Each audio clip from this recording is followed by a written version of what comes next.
कबीर के बारे में जानने के बाद अब हम बढ़ते हैं अगले संत गुरु नानक की ओर। गुरु नानक सिख धर्म के संस्थापक थे।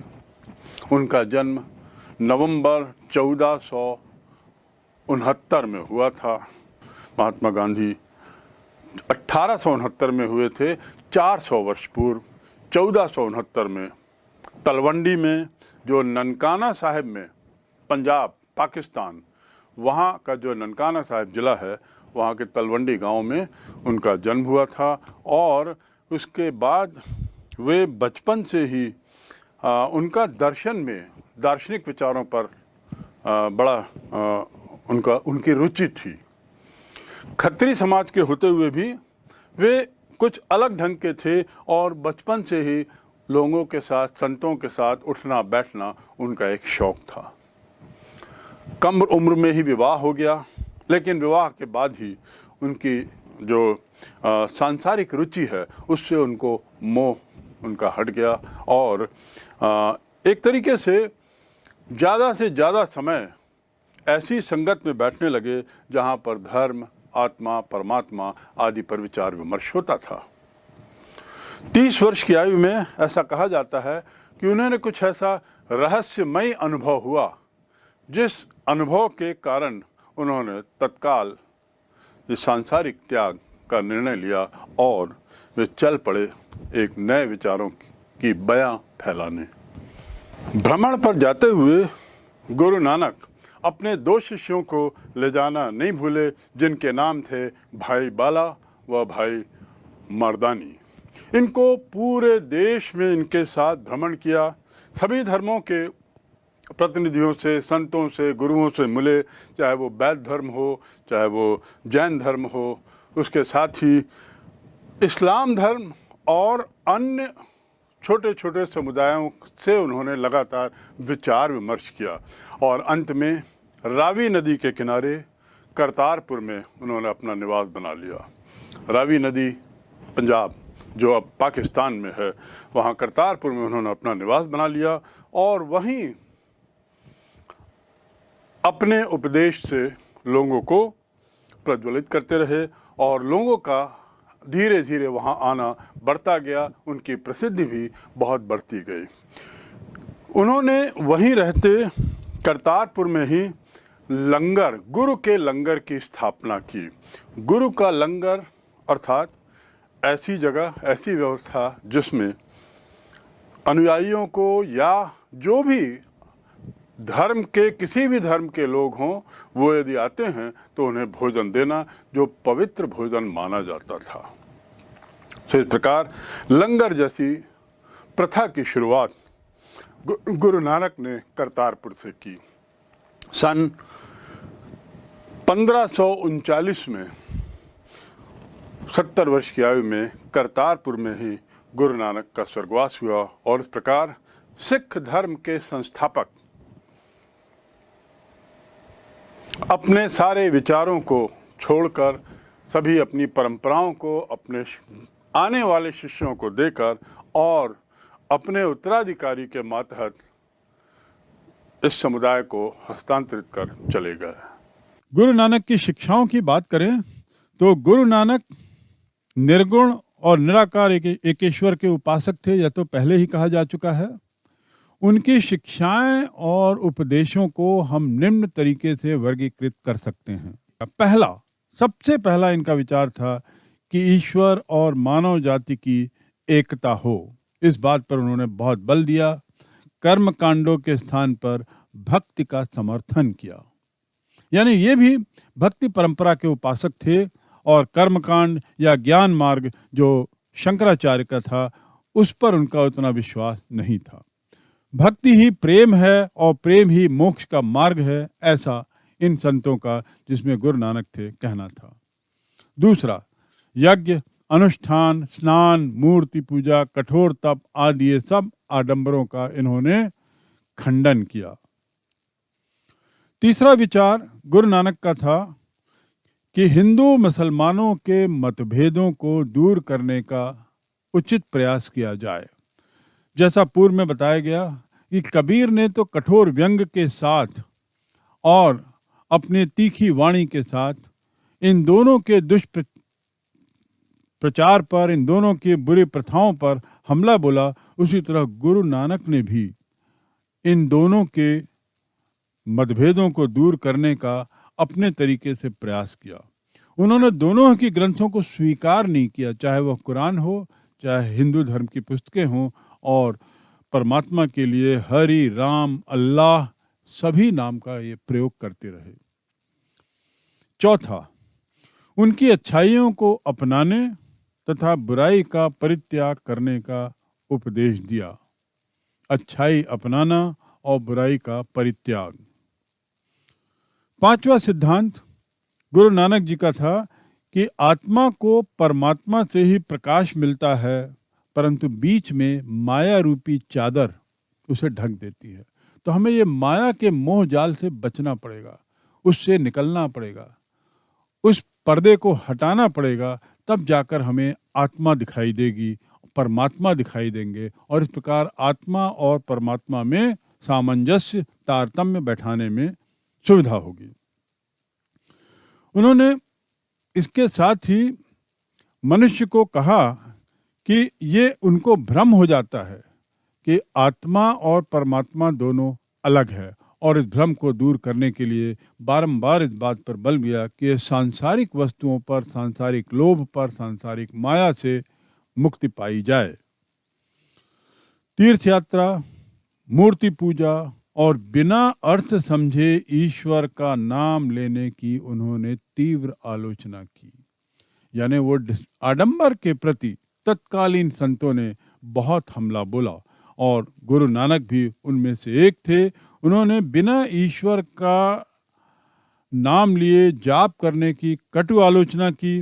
मुसलमानों को उन्होंने मस्जिद बनाने की सलाह दी और दया की मस्जिद बनाने की सलाह दी। उनका ये कहना था कि ये मंदिर और मस्जिद, ये ऐसा जो इमारतें बनाने से हमें ईश्वर प्राप्ति नहीं होगी, बल्कि उसके अंदर वे भावनाएं हों, वे परंपराएं हों जो हम लोगों को एक दूसरे से निकट लाएं।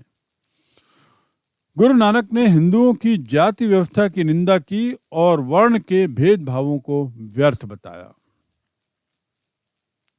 आठवां बिंदु इनके सिद्धांतों में इनका विश्वास, जैसा पूर्व में भी कहा गया है, न वेद में था, न कुरान में था, न इन दोनों धर्मों के किसी तरह के धार्मिक ग्रंथों में था। वे कुरान के भी उतने ही विरोधी थे जितने कि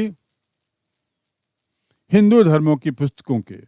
वे ब्राह्मणों के उतने ही विरोधी थे जितने मुल्लाओं के। और अंतिम सिद्धांत गुरु नानक का कि संपूर्ण रब का न कोई लिंग है, न कोई आकार। इस रब की उपासना का सर्वाधिक सरल तरीका है निरंतर सतत रूप से स्मरण करते रहना। तो इस प्रकार गुरु नानक की शिक्षाएं कबीर की शिक्षाओं से बहुत निकट हैं। संत संत थे और इसीलिए इन सब के विचार एक ही थे। अंतर केवल ये था कि इनकी अपनी क्षेत्रीय भाषाओं में होने के कारण इनके विचारों की भाषा अलग थी, यद्यपि इनका लक्ष्य एक ही था, हिंदू मुस्लिम एकता, समाज की आडंबरता को दूर करना और साथ ही ईश्वर प्राप्ति के लिए भक्ति मार्ग को अख्तियार करना।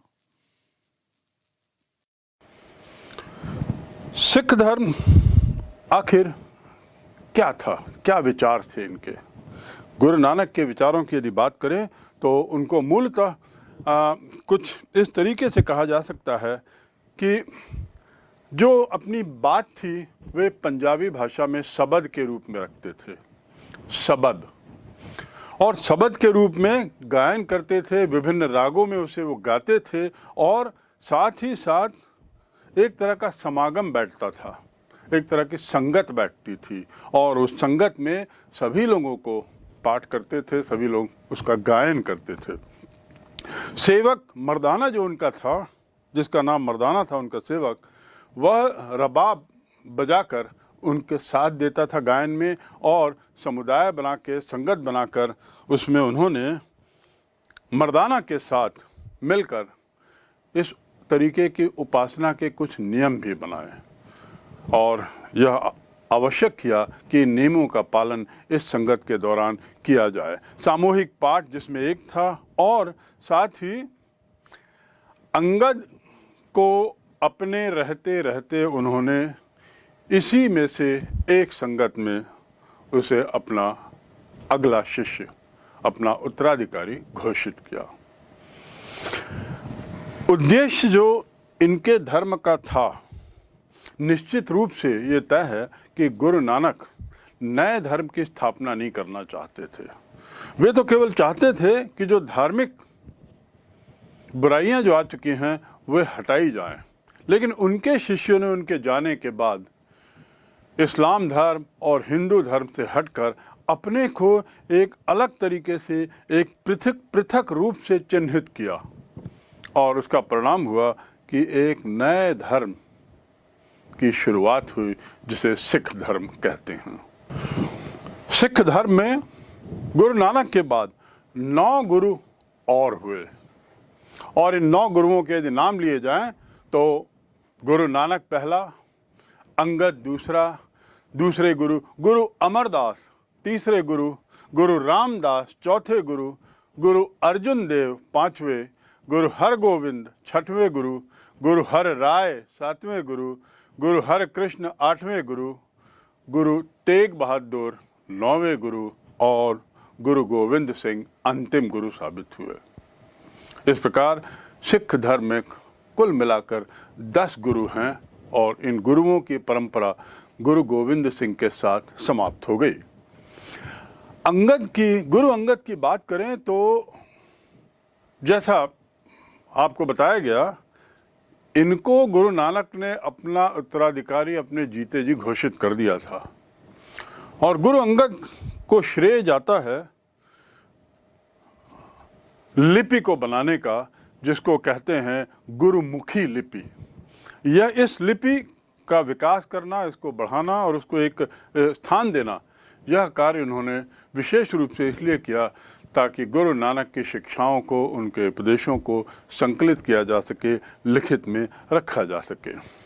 और इस प्रकार इस लिपि के प्रचार में इन्होंने बहुत कार्य किया।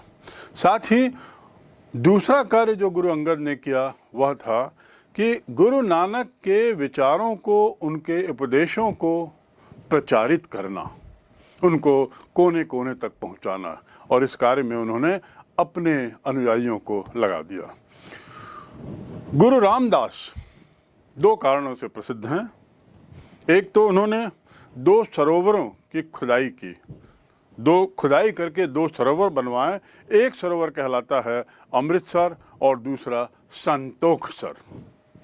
अमृतसर और संतोखसर। संतोखसर और अमृतसर में, अमृतसर जो सरोवर है बाद में वही एक शहर का रूप लेता है और आज का प्रसिद्ध अमृतसर कहलाया। इसकी नींव संतोखसर की खुदाई और यही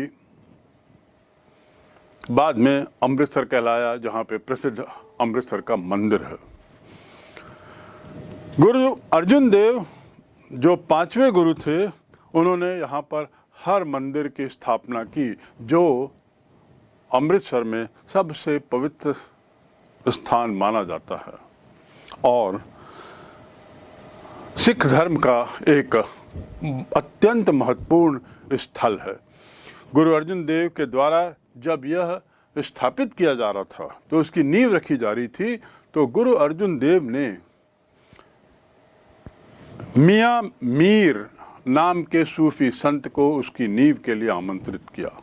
यह इस बात का द्योतक, इस बात का परिचायक था कि इस धर्म के लोग सहिष्णुता में और एक दूसरे के साथ रहने में विश्वास करते थे। आदि ग्रंथ का संकलन भी गुरु अर्जुन दास ने किया। आदि ग्रंथ यानी सिख धर्म के विचारों का संकलन। अपने पहले के 4 गुरुओं के विचारों को उसने संकलित किया। साथ ही उसने बाबा फरीद, कबीर और अन्य लोगों के विचारों को उसमें समाहित किया और उसके बाद उसको एक पुस्तकाकार रूप दिया। इस प्रकार 4 गुरुओं की बानी, कबीर, बाबा फरीद और रविदास, इनके विचारों को लेकर उन्होंने आदि ग्रंथ का संकलन किया, जो बाद में गुरु ग्रंथ साहिब कहलाया और इस नाम से प्रसिद्ध हुआ। गुरु ग्रंथ साहिब। गुरु ग्रंथ साहिब में गुरु नानक और शुरू के गुरुओं के समस्त विचारों का शब्द के रूप में संकलन किया गया है और इसी का पाठ आज सभी सिख समुदाय में, सभी जगह उनके गुरुद्वारों में होता है। 10वें गुरु 1699 में इनके 10वें गुरु गोविंद सिंह ने एक खालसा पंथ की स्थापना की, बल्कि खालसा एक खालसा नाम से एक संगठन बनाया। खालिस माने पवित्र और पूर्ण शुद्ध ईश्वर द्वारा चुने गए सिखों के संगठन, इसको माना। जैसा मैंने कहा, खालिस यानी पवित्र, उससे खालसा, और खालसा ऐसा एक संगठन था जिसमें ईश्वर द्वारा चुने गए सिखों के संगठित किया गया, ऐसा माना जाता है। तो खालसा की स्थापना का श्रेय गुरु गोविंद सिंह को जाता है। खालसा पंथ की स्थापना गुरु गोविंद सिंह के नेतृत्व में हुई और खालसा पंथ की विशेषता ये थी कि इसके जो अनुयायी थे, इन्हें 5 चीज़ों का पालन करना होता था, 5 चीज़ें जरूर पहननी होती थी: कड़ा, केश, कंघा, कृपाण और इसके साथ कच्छा। कड़ा, केश, कंघा, कृपाण और कच्छा, ये 5 चीज़ें उनके लिए आवश्यक की गई थी। इसीलिए तब से सिख धर्म के अनुयायी अपने बाल बड़े रखते हैं, साथ में कड़ा रखते हैं और उसके अलावा कंघा भी रखते हैं। इनके नाम के आगे सिर्फ लिखना आवश्यक हो गया। यह आवश्यक कर दिया गया कि सिख धर्म के अनुयायी अपने नाम के आगे सिंह लिखें और इस प्रकार ये जो धार्मिक सामाजिक संगठन था, जिसकी शुरुआत एक धार्मिक सामाजिक संगठन के रूप में हुई थी, गुरु गोविंद सिंह के नेतृत्व में इसने एक सैनिक संगठन का भी रूप लिया। यानी धार्मिक, सामाजिक और सैनिक संगठन, सैन्य संगठन बन गया सिख समुदाय। गुरु के स्थान पर गुरु गोविंद सिंह ने जब अपने को स्वयं को अंतिम गुरु बताया, तो उसके बाद ग्रंथ साहिब को उसका उत्तराधिकारी माना। ग्रंथ साहिब को उसके स्थान पर ग्रंथ साहिब की स्थापना की और खालसा को गुरु के प्रतिनिधि के रूप में पेश किया। संतों की परंपरा में भक्त काल ने अनेक संत देखे, अनेक तरह के संत देखे। कबीर जहाँ एक और अपने कड़वे वचनों के लिए जाने जाते थे, गुरु नानक जिन्होंने एक नए पंथ की स्थापना की, वहीं मीराबाई का नाम इन संतों की श्रेणी में सर्वोच्च स्थान पर लिखा जाता है। मीराबाई 1498 में का जन्म हुआ और 1546 में 48 साल की उम्र में मृत्यु हो गई। वे स्वयं एक राजपूत परिवार से थी और कहा जाए तो ये संत काल की सबसे महान कवयित्री मानी जा सकती हैं। महान संतों में उनकी गणना होती है और उनका जो जीवन है उसके बारे में हमें उन्हीं के द्वारा रचित भजन से काफ़ी जानकारी मिलती है। अपने जीवन को उन्होंने जिस तरीके से अपने भजनों में उकेरा है, उसके लिए महादेवी वर्मा ने कहा है, प्रसिद्ध साहित्यिक लेखिका महादेवी वर्मा, उन्होंने कहा है कि मीराबाई के भजन दुनिया की एक अमोल अनमोल संपत्ति हैं। मीराबाई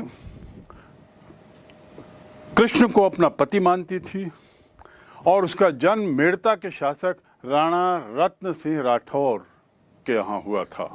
तो इस प्रकार वह एक राजपूत परिवार से थी। बालपन से ही वे कृष्ण को अपना प्रेमी मानते हुए चलती थी और कृष्ण प्रेम शुरू से ही प्रारंभ से झलकता था। 1516 में उनका विवाह हुआ राणा सांगा के पुत्र से, जिसका नाम भोजराज था। दुर्भाग्य से भोजराज की असामयिक मृत्यु हो गई और मीराबाई विधवा हो गई। विधवा होने के उपरांत उन्होंने अपना ज़्यादा से ज़्यादा समय कृष्ण भक्ति में दिया, कृष्ण भक्ति में लीन हो गई। 1531 में राणा सांगा के ही एक बेटे विक्रमादित्य ने मीराबाई को जहर देकर मारने की कोशिश की, लेकिन मीराबाई बच निकली और उसके बाद उन्होंने मेवाड़ के शासक, मेड़ता के शासक चाचा ब्रह्मदेव के यहाँ शरण ली, जहाँ उनका जन्म हुआ था। लेकिन दुर्भाग्य से जोधपुर के राजा ने मेड़ता पर हमला कर उसे अपने कब्जे में ले लिया। ऐसा होने पर मीराबाई मेड़ता से द्वारका चली गई और वहीं पर वे पूरी तरह कृष्ण भक्ति में लीन हो गए। जाको राखे साईया मार सके नहीं कोई, जहर भी उन्हें नहीं मार सका। इस प्रकार हम ये कह सकते हैं कि मीराबाई अपने स्वयं के उदाहरण से उसने समाज के एक बहुत बड़े वर्ग को प्रेरित किया। यद्यपि चैतन्य जैसा उनका और अनुयायियों का एक ये नहीं था, लेकिन इतना तय है कि ये इसके बावजूद भी संतों की श्रेणी में इनका नाम सर्वश्रेष्ठ आया जाता है। कुछ इतिहासकारों का मानना है कि संत रैदास जो स्वयं एक चर्मकार थे, वे इनके गुरु थे। इसका अर्थ ये भी हुआ कि क्षत्रिय रहते हुए भी मीराबाई जात पात में कतई विश्वास नहीं करती थी और बहुत निडर भी थी। राणा द्वारा बारंबार परेशान किए जाने पर मीराबाई ने अपने भजन के माध्यम से राणा को यह चेतावनी दी कि मैं तो कृष्ण की भक्त हूँ, कृष्ण मेरे प्रेमी हैं और इस प्रकार कृष्ण का वरद हस्त मुझे मिला हुआ है। मैंने अपने कृष्ण गुणगान से कृष्ण को मना लिया है और इसलिए आप मेरा कुछ नहीं बिगाड़ सकते। उन्हें इस घटना पर गांव के लोगों का भी समर्थन मिला। इस प्रकार कुल मिलाकर भक्ति परंपरा की यदि बात करें तो उसमें मूलतः ये 3 संतों के बारे में हमने जाना। भक्ति आंदोलन का एक काल था, लगभग 100 वर्ष का काल, जिसको हमने पढ़ा। थोड़ा अब हम चलते हैं जानने के लिए कि आखिर ये सारी जो घटनाएं हुई, जो धार्मिक उथल पुथल मची, जो संतों का उद्भव हुआ, प्रादुर्भाव हुआ, राजाओं का जो संरक्षण मिला, सूफी धर्म आया, इस सब के कुल परिणाम क्या हुए। बहुत ज़्यादा परिवर्तन समाज में, धार्मिक मामलों में और सामाजिक मामलों में इसमें देखा गया। यदि हम उसकी बात करें तो पहली बात कि ये जो भक्ति आंदोलन था बड़ा व्यापक था। इसने कर्मकांड और कर्म मार्ग और ज्ञान मार्ग को पीछे छोड़ भक्ति मार्ग को सबसे आगे बढ़ाया। इस काल ने भक्ति मार्ग की प्रचुरता देखी।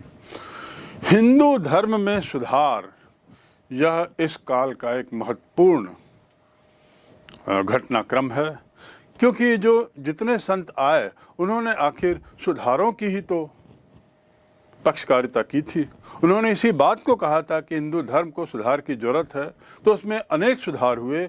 आडंबर का विरोध, सतत विरोध, खासकर बाह्य आडंबर का सतत विरोध, इससे जो धर्म था वो कम खर्चीला हुआ, पूजा पाठ सरल हुए और जनता तक, जन जनार्दन तक धार्मिक पुस्तकें, धार्मिक साहित्य, धार्मिक भजन आदि पहुंचने लगे, जो पहले केवल ब्राह्मणीय समाज तक सीमित था। अगला जो इसके काल में परिवर्तन देखते हैं वह है कि ब्राह्मणों के द्वारा जो शोषण था वह कम हुआ। इस पे बारंबार कहा जा चुका है कि इस काल के पूर्व ब्राह्मणों का काफ़ी दबाव था समाज में, धार्मिक और सामाजिक परिपाटी में, और शायद ब्राह्मणों की इस परिपाटी का ही, ब्राह्मणों की इस परंपरा का ही प्रभाव था कि इस तरह के संतों का जन्म हुआ जिनका मूल उद्देश्य था इस ब्राह्मणिक परंपरा को समाप्त करना। इस्लाम के प्रहार से, सतत प्रहार से हिंदू धर्म भी थोड़ा अपनी पटरी पर आया, क्योंकि इस्लाम के प्रहार का अर्थ ये हुआ कि इस्लाम जो यहाँ पे जो प्रचार हो रहा था उसकी जो अच्छी बातें थीं वे जनता को अपील कर रही थी, तो जनता का मुख उधर जा रहा था और उसको रोकने के लिए ब्राह्मणों ने और हिंदू धर्म के संतों ने जो परिवर्तन लाए उसके कारण हिंदू धर्म में भी सुधार हुआ। बंधुत्व की भावना बढ़ी, क्योंकि इन सभी संतों के, भक्ति आंदोलन के सभी प्रणेताओं के इस बात पर सतत रूप से जोर दिया जा रहा था, हिंदू मुस्लिम एकता, भाईचारा, जात पात की समाप्ति आदि आदि। तो बंधुत्व की भावना ने भी इस काल में काफ़ी जोर दिखाया। इस्लाम के प्रचार पर भी अंकुश लगा। भक्ति आंदोलन का एक बहुत बड़ा प्रभाव ये है कि इस्लाम धर्म जो काफ़ी बढ़ता जा रहा था, अपने पैर पसार रहा था, हिंदू धर्म के सुधार से लोगों ने इस्लाम धर्म की ओर जो मुखातिर होने लगे थे थोड़ी कम हुए, और जो लोग इस बात से परेशान थे, जाति प्रथा से या वहाँ के आडंबरों से या खर्च से या ब्राह्मणिक दबाव से, इन सब के कम होने से या हटने से लोगों का इस्लाम धर्म की ओर जाना थोड़ा कम हुआ। तो इस प्रकार इस्लाम धर्म के बढ़ते प्रचार पर भी अंकुश लगा। अगला सिख मत का जन्म, जिसके बारे में आपको बता दिया गया है। गुरु नानक ने सिख धर्म की स्थापना की और सिख पंथ की स्थापना की, जिसने बाद में एक धर्म का रूप ले लिया, और उनके 10 गुरुओं और अमृतसर का जिक्र किया जा चुका है। जाति प्रथा भी नरम हुई, शिथिल हुई, और उसमें जो कटुता थी खासकर निम्न वर्ग को लेकर वह थोड़ी कम हुई। कुछ संत तो इस निम्न जाति के भी उस समय हुए, जैसे धन्ना, उसके बाद रैदास, उसके बाद सेन। धन्ना तो एक किसान था, धन्ना संत एक किसान था, रैदास तो एक चर्मकार थे, और इसके साथ ही सेन, संत सेन जो है वो एक नाई थे पेशे से। तो ये काल भक्ति काल का ही असर है, भक्ति का ही प्रभाव है कि निम्न वर्ग से भी संतों का प्रादुर्भाव देखा गया, और इन्होंने भी वही बातें की जो उस काल में अन्य संतों के द्वारा की जा रही थीं। इन संतों के विचारों से निम्न वर्ग के लोगों को भी एक आशा की किरण दिखी, और आशा के किरण से अर्थ ये है कि वे इसी समाज में रह सकते हैं। अब हिंदू समाज परिवर्तित हो गया है तो अन्य किसी समाज में जाने की जरूरत नहीं है, ऐसा इन्होंने महसूस किया। हिंदू मुस्लिम एकता बढ़ी, प्रांतीय भाषा का प्रचार प्रसार उपयोग बढ़ा। इस काल ने अनेक प्रांतीय भाषाओं का वार्धक्य देखा, क्योंकि ये सभी संत जो थे ये स्थानीय क्षेत्रीय भाषाओं में अपनी बात रखते थे, और इसका परिणाम ये हुआ कि जन जन तक वह भाषा, स्थानीय भाषा पहुंचने लगी, और ये स्थानीय भाषाएं अब थोड़ी रिच हो गईं। अंत में एक ऐसी संयुक्त संस्कृति का विकास हुआ जिसमें हिंदू और मुस्लिम एक थे। अकबर इसी संयुक्त संस्कृति का ही एक प्रोडक्ट माना जा सकता है। एक समय ऐसा आया कि इससे प्रभावित होकर उसने तिलक लगाना भी प्रारंभ कर दिया था। तो इस काल ने, भक्ति काल ने, अपने प्रारंभिक दौर में जहाँ हिंदू और मुस्लिम को विपरीत दिशाओं में जाते देखा। भक्ति काल की समाप्ति होते होते ऐसा महसूस किया जाने लगा कि हिंदू मुस्लिम एकता अक्षुण्ण रहेगी, बनी रहेगी।